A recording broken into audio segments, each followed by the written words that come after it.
Yo.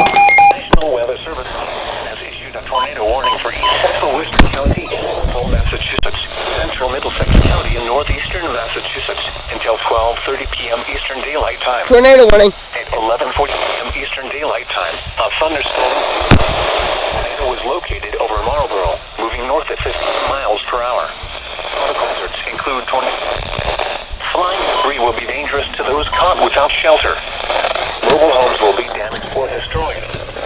Damage to roofs, windows, and vehicles will occur. Tree damage is likely. Locations impacted include Marlborough, Hudson, Westborough, Northborough, Clinton, Southborough, Lancaster, Sterling, Stowe, Harvard, Foxborough, Bolton, Tornado Wilmington, warning. and Berlin.